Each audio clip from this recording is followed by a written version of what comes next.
ఆంధ్రప్రదేశ్లోని మున్సిపాలిటీలకు మంత్రి పొంగూరు నారాయణ శుభవార్త చెప్పారు. శుక్రవారం ఆయన మీడియాతో మాట్లాడుతూ బడ్జెట్లో మున్సిపల్ శాఖకు, సీఆర్డీఏకు అధిక నిధులు కేటాయించినందుకు ముఖ్యమంత్రి నారా చంద్రబాబు నాయుడుకు ధన్యవాదాలు తెలిపారు. గత ప్రభుత్వానికి పాలన చేతకాకపోవడంతో కేంద్రమిచ్చే 15వ ఆర్థిక సంఘం నిధులు సైతం మళ్లించారని, దీంతో రాష్ట్రాభివృద్ధి కుంటుపడిందన్నారు.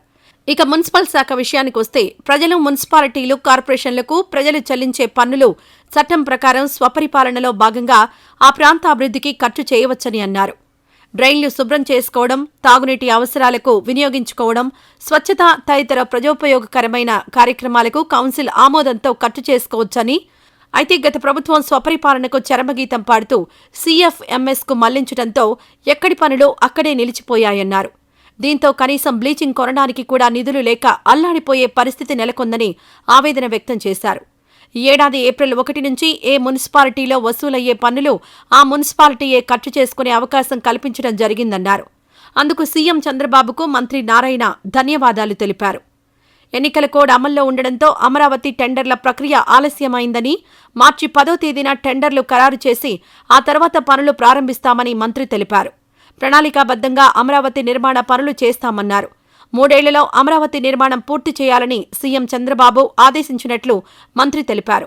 రాజధాని స్వయం సమృద్ధి ప్రాజెక్ట్ అని ఎక్కడా ఒక్క రూపాయి కూడా ప్రభుత్వం నుంచి అదనంగా ఖర్చు పెట్టడం లేదన్నారు. రాష్ట్ర ప్రజలు కట్టే పన్నుల నుంచి ఒక్క పైసా కూడా దీనికి వినియోగించడం లేదని, వారిపై ఎలాంటి భారం లేదని స్పష్టం చేశారు. అందుకే ప్రపంచ బ్యాంక్, ఈడీబీ, హడ్కో లాంటి సంస్థలు రాజధాని నిర్మాణానికి రుణాలు మంజూరు చేశాయని తెలిపారు. అమరావతి సీడ్ క్యాపిటల్ నుంచి 16వ నెంబర్ జాతీయ రహదారికి కలిపే రోడ్ల నిర్మాణ పనులు త్వరలో ప్రారంభమవుతాయని మంత్రి చెప్పారు. వీటి తర్వాత మధ్యలో నిర్మాణం నిలిచిపోయిన సీడ్ యాక్సిస్ రోడ్ నిర్మాణం కూడా ప్రారంభించేలా చర్యలు తీసుకుంటున్నట్లు మంత్రి నారాయణ వెల్లడించారు.